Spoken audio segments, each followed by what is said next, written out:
What's going on, y'all? Welcome to the Triple Z podcast. I'm your host, Isaiah Henry.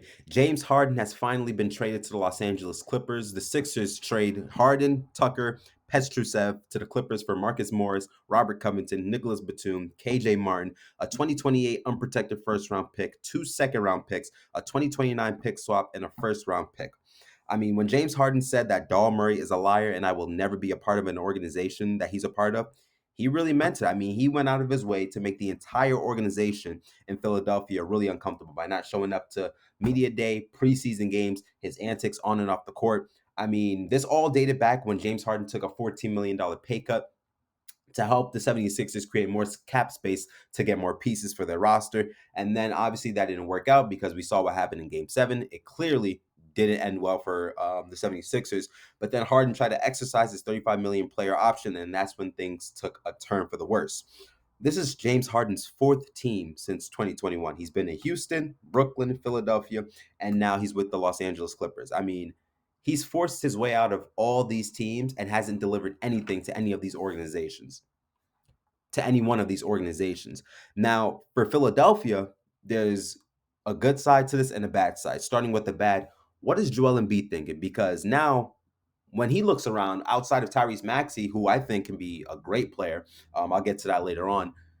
Outside of Tyrese Maxey, I mean, what else are you really surrounding Joel Embiid with? What pieces can help Joel Embiid get to, even a conference finals in the Eastern Conference? I mean, when you look at the 76ers rosters or who they had over the current years, all the players that's been to Philadelphia and left Philadelphia are in much better situations. I mean, Ben Simmons and Markel Fultz are doing well in Brooklyn and Orlando. James Harden just got traded to the Clippers, who can potentially win a championship this year. And Jimmy Butler just went to the finals just last season. I mean, I remember when Joel Embiid had the comments in the offseason saying that he wants to win a championship, whether it's in Philadelphia or elsewhere. I mean, hearing that from your MVP as a 76ers fan, you probably don't want to hear that from Joel Embiid. But when you think about it, Philadelphia hasn't been to conference finals since acquiring Joel Embiid, which is really disappointing to think about. The good side of this trade is that I think Tyrese Maxey can finally have the opportunity to blossom into a great player for the 76ers.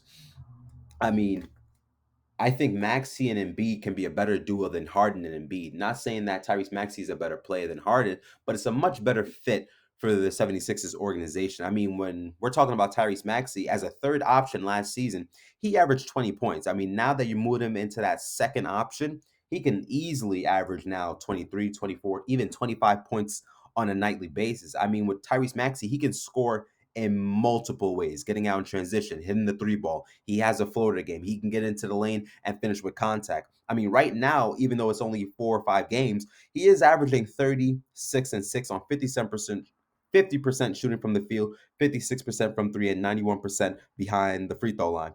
I mean, are these numbers are these numbers bound to go down? Absolutely, but he can still be an effective and efficient scorer for the 76ers.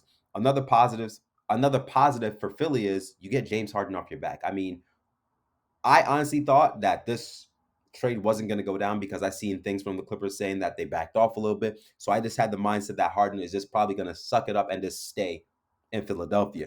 But you get him off your back. I mean, like I said, he tried his best to make it uncomfortable for that organization, not showing up to preseason games, not going to media day. His antics off the court. I mean, it didn't help Philadelphia at all. So I think getting Harden off your hands is a really good thing for the 76ers. For the Clippers standpoint, this was really a want and need situation. I didn't think the Clippers needed James Harden, but I guess they wanted James Harden. But with the Clippers now, you have James Harden, Russell Westbrook, Kawhi Leonard, and Paul George. When you really look at this roster, that's a lot of accomplished players on one basketball team. I mean, Kawhi Leonard, two-time champion, a two-time Finals MVP. James Harden, one of the greatest scorers we've ever seen in the 75 years the NBA has been in existence, and he's also an MVP as well. Paul George, a multiple-time All-Star, multiple-time All-NBA. He's made a couple All-Defensive team. He's been to a couple conference finals himself. And then Russell Westbrook, another MVP, most triple doubles in NBA history. He's averaged triple doubles like it's nothing. I mean, that's a lot of accomplished players, and that's a lot of personalities that you have to mesh well together together to see if it works or not. What the Clippers have going in their favor is this trade isn't happening midway through the season. It's happening in the very beginning of this NBA season. I mean, it's only been what, 5, 6 games for the Clippers. So you have, 70 more games to figure out what's your rotation, how the chemistry is going to be like, what's your offense going to look like, what's your defense going to look like. I think the Clippers have that going for themselves late going into the season. So I think they can benefit from having this trade happen early on in the season rather than halfway or later on as well. Now, when you acquire James Harden, there is pros and cons. Starting off with the pros, his playmaking. He did lead the league in assists last season, averaging 11 points. So I think it's going to be much easier for Kawhi Leonard and Paul George and even Russell Westbrook to score the basketball. I mean, James Harden had no problem feeding the ball to Joel Embiid. He's going to have no problem giving it to Kawhi Leonard, Paul George, and Russell Westbrook as well. Another pro is his scoring. I mean, you have another scoring option. Now, James Harden, he's out of his prime where he's averaging 30 or 33 points on every given night. But he can still give you 22 to even 25 points on a nightly basis. So I think having another scoring option like himself can really help the Clippers become better offensively.